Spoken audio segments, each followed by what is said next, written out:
भगवान श्री राम के जीवन व आदर्शों और रामायण में वर्णित संस्कारों को नई पीढ़ी तक पहुंचाने के लिए जयपुर के युवा प्रिंस तिवारी ने अनूठी पहल की है।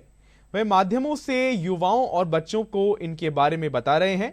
प्रस्तुत है ये खास report. A for apple, B for boy, C for cat. अंग्रेजी की इसी वर्णमाला को हम सभी ने पढ़ा है और हमसे पहले वाली पीढ़ियों ने भी इसी को पढ़ा है, लेकिन अब आगे आने वाली पीढ़ी को अंग्रेजी की यही वर्णमाला नए रूप में पढ़ने को मिल सकती है।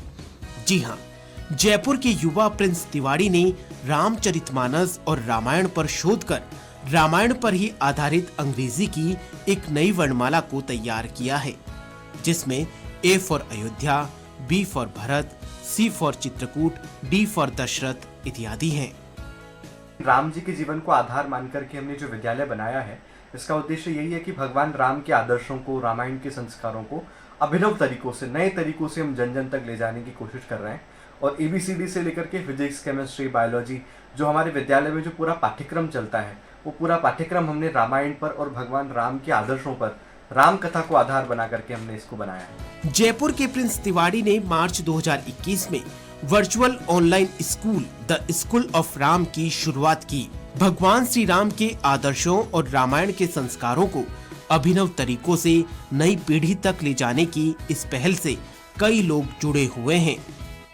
रामचरितमानस के बारे में समझाया और रामायण की विशेषताएं और उसका महत्व समझाया। रामचरितमानस में भौतिक विज्ञान, रसायन विज्ञान और इन सभी चीजों के बारे में बताते हैं, जिससे हमें बहुत सारी चीजें जानने को मिलती हैं।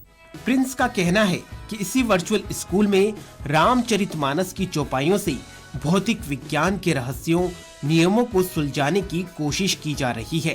भौतिक विज्ञान में गति का नियम है। गति के नियम में हमने पढ़ाया है कि जहीं गिरि चरण देई हनुमंता, चले सो गा पाताल तुरंता। ये सुंदरकांड की चौपाई है और उसमें तुलसीदास जी ने बताया है कि जिस प्रकार से भगवान हनुमान जी ने उस भूमि पर जब अपना पैर मारा तो भूमि भी उसी गति से भूमि में धसी जिस गति से भगवान हनुमान जी जो है उड़ करके समुद्र के पार चले गए। तो ये क्रिया प्रतिक्रिया का नियम है। इसी प्रकार से घर्षण का नियम, घर्षण के नियम में एक चौपाई आती है, अति संघर्षण जो कर सोई अनल प्रगट चंदन ते हुई। ये उत्तरकांड की चौपाई और उसमें बताया कि जब घर्षण करने पे जिस प्रकार से ऊष्मा उत्पन्न होती है, उसी प्रकार से जो गति का, जो ऊर्जा का नियम उस समय जो जूल ने बताया था, वही ऊर्जा का नियम हम लोग, वही घर्षण का सिद्धांत हम मानस की चौपाइयों से समझा। कुल मिलाकर द स्कूल ऑफ राम भगवान श्री राम के युगों पुराने जीवन आदर्श और रामायण के संस्कारों को अभिनव तरीके से नई पीढ़ी तक पहुंचाने की शानदार पहल है।